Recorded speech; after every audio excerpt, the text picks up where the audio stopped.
अस्सलाम वालेकुम दोस्तों। एक शहज़ादी के 3 हैरत अंगेज़ बड़ा ही अजीब सवाल। ईरान का बादशाह बहुत दिनों से परेशान था। यूं तो हर तरफ खुशहाली का दौर था, मगर बादशाह की परेशानी की वजह उसकी इकलौती बेटी थी।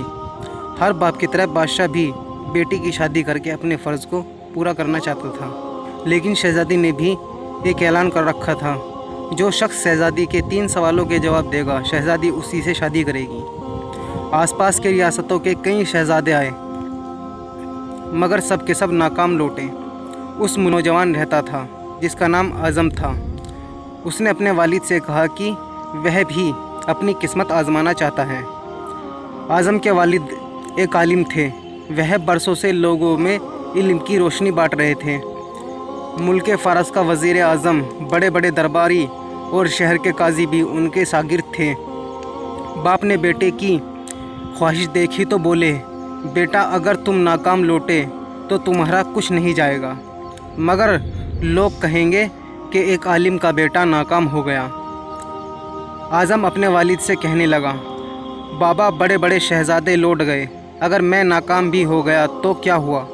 यह तो एक मुकाबला है, चाहे जो भी जीते। शायद वह खुशनसीब मैं ही हो जाऊं। आखिर बाप को बेटे की ज़िद माननी पड़ गई। आज़म खुशी खुशी महल की तरफ चल पड़ा। शहर भर में यह खबर जंगल की आग की तरह फैल गई। मुकर्रर वक्त पर महल लोगों से खचाखच भरा हुआ था। बादशाह तख्त पर बैठा था। मलिका आलिया भी महल में मौजूद थी। वज़ीर, हमीर, दरबारी और आवाम सब दरबार में मौजूद थे। आखिर शहज़ादी ने अपना पहला सवाल कर डाला।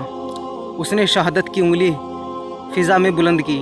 आज़म कुछ देर खामोश रहा, फिर शहादत वाली उंगली के बराबर वाली उंगली फ़िज़ा में बुलंद की। यह देखकर शहज़ादी मुस्कुरा उठी और मलिका आलिया बोली, शाबाश नौजवान, पहला मरहला कामयाबी से तय कर लिए हो। दूसरा सवाल के लिए शहज़ादी कुर्सी से उठी और हाथ में तलवार लेकर हवा में लहराने लगी, और कुछ देर बाद वह दोबारा अपनी जगह पर आकर बैठ गई। बादशाह समेत हर दरबारी की नज़र आज़म पर थी। आज़म खड़ा हुआ, अपनी जेब से कलम निकालकर फ़िज़ा में बुलंद कर दी। शादाब है नौजवान, यह जवाब भी दुरुस्त है। मलिका आलिया की आवाज़ दरबार में उभरी। उसके बाद दरबार में मुबारक हो की आवाज़ गूंज उठी। वह सवाल क्या थे और उनके जवाब क्या थे? हर शख्स इस बारे में सोच रहा था कि शहज़ादी ने क्या पूछा और आज़म ने क्या जवाब दिया। लोगों के लिए यह एक राज था। आखिर शहज़ादी ने तीसरा सवाल कर डाला और तेज़ी से सीढ़ियों से उतरी और तेज़ी से दोबारा चढ़ गई और जाकर अपनी जगह पर बैठ गई।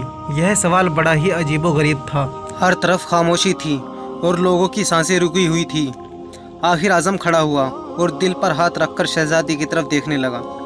मरहबा मरहबा नौजवान, मुबारक हो। मलिका आलिया की आवाज़ के साथ ही शहज़ादी महल के अंदरूनी हिस्से में चली गई और महल मुबारकबाद की आवाज़ों से गूंज उठा। लोग खुशी से झूम रहे थे। आज़म दिल ही दिल में अल्लाह का शुक्र अदा कर रहा था, जिसने उसे यह एजाज़ बख्शा। बादशाह ने आज़म से पूछा, ऐ नौजवान, मलिका आलिया को तुमने मुतमईन कर दिया, अब यह बताओ कि तुमसे क्या पूछा गया और तुमने क्या जवाब दिया था? अगर तुमने एक भी गलत जवाब दिया तो तुम्हारी गर्दन काट दी जाएगी। आज़म ने पूरे एतमाद से जवाब दिया, बादशाह सलामत। शहज़ादी ने उंगली खड़ी करके पूछा था कि क्या तुम अल्लाह को एक मानते हो? मैंने दूसरी उंगली खड़ी करके जवाब दिया, अल्लाह और उसके रसूल सल्लल्लाहु अलैहि वसल्लम पर ईमान अटल है। बहुत खूब, बादशाह ने मुस्कुराकर कहा। आज़म ने कहा। उसके बाद शहज़ादी ने तलवार उठाकर कहा था कि तलवार से भी कुछ बड़ा हथियार है। मैंने जवाब दिया कि हाँ, कलम का वार तलवार के वार से भी ज़्यादा बड़ा होता है। माशा अल्लाह नौजवान, तुमने हमारा दिल जीत लिया। यह साबित कर दिया कि जाहो जलाल के इल्म के आगे कोई हैसियत नहीं। लेकिन यह बताओ, तीसरा सवाल क्या था? बादशाह ने हौसला अफजाई करते हुए पूछा। आज़म ने आसमान की तरफ देखा और कहा, बादशाह सलामत। शहज़ादी दरबार की सीढ़ियाँ उतरी और दोबारा चढ़कर कुर्सी पर थक कर बैठ गई। उन्होंने पूछा था कि मैं थक गई हूँ,